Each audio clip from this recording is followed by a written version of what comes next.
Hi guys, welcome back to another Skyrim console mod video for PlayStation 4 and Xbox One. Today we have around 10 mods to look at over 2 videos. There were pretty much all the mods that were released today, so I didn't have too much options on what to feature in the videos. And I have a second video out later today, as I decided to schedule it for a bit later, so they weren't coming out at the same time. But it is made and it is uploaded. Anyway guys, I don't think we have to waste any time, we can just jump straight into the first mod.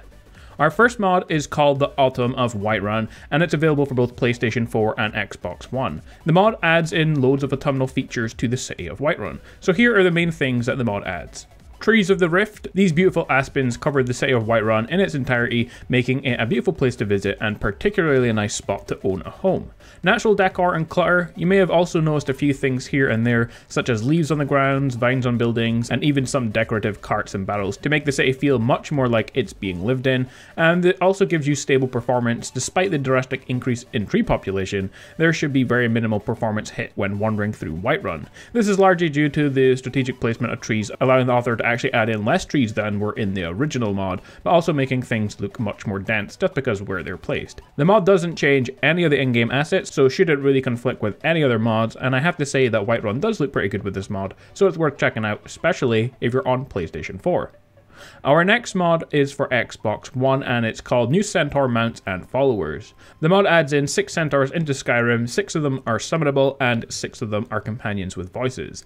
For summonable mounts, well, you have to get the 6 spell tomes from Faringer in Dragon's Reach, or with any other spell vendor. They sell them like Sybil Stendar in Blue Palace or Palais Blue in Solitude. And once you get the books, you can use them to summon the centaurs, and they have a duration of 1 hour before they're dismissed, or you can use the dismiss spell that you get with it, which is called Spell Tome Dismiss Centaurs. In order to buy the 7 books from Faringer, you must place this mod at the bottom of the list of your load order when you launch the game. For companions, you have 6 companion or followers with voices at the 5 stables: Whiterun, Markarth, Riften, Solitude, and Windhelm, and there's also one near Riverwood. Moving on, we have a simple PS4 mod called Pickpocket Max 99%, and all the mod does is switch Pickpocket maximum success rate from 90%, which is what the success rate is in vanilla, to 99%. So if you want to be a master thief, then you can with this mod.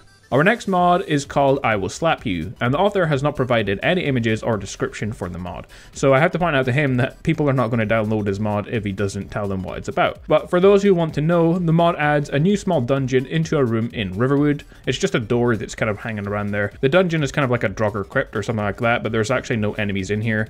And it has some chests containing 5,000 gold, 25 ebony ores, Daedra hearts, and stuff like that. There's also flawless diamonds, but there's also a boss chest in here with a new weapon called I Will Slap You, and it's an axe and it does frost damage, in case you wanted to know. So if you're looking for a new weapon or new stuff in the game, then you could check that one out. Our final mod is for Xbox One, and it's called Dawnguard Brotherhood. The mod adds a new shop into Skyrim run by husband and wife Savard and Morgan. Their families were once part of the Dawnguard, and since its re-establishment have opened a shop in Riften that is specifically for members to aid them in their fight against the undead. So here are the types of items you can purchase in this shop. New weapons, new swords that do additional damage to vampires, undead, and werewolves. New silver bows, new crossbows deals 40 sun damage to vampires as well.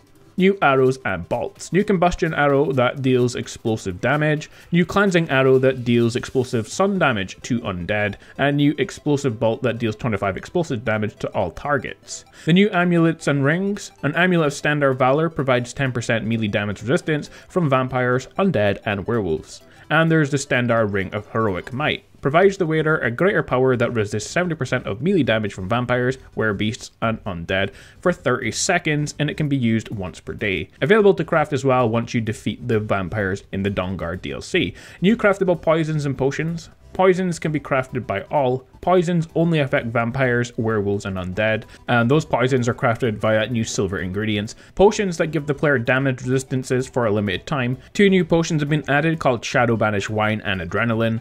Unique Dawnguard crafting station allows the player to craft poisons. If the player is a member of the Dawnguard, they are allowed to access to craft additional items as well. Crafting station location at the Dawnguard Brotherhood shop and Fort Dawnguard.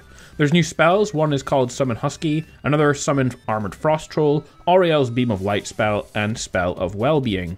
Finally, there are some unique weapons: Sword of Dawnguard's Fury, Silver Bow of Intimidation, Steel Sword of Stature and Vigor. Overall, a very cool mod, adds in a bunch of new stuff to the game, way more than I could actually show in the video. So if you're not playing as a vampire, then check this mod out. Or I guess if you're role-playing a vampire spy in the Dawnguard ranks, you could also check this out. But either way, it's definitely a cool and fun mod to download. Well, that's about it for this video, guys. If you enjoyed it, leave a like and comment, and subscribe if you want to see more similar content on my channel. Literally hundreds of videos available for you to see. But with that being said, Dragonborn, stay awesome, and I will see you all there today with another Skyrim video.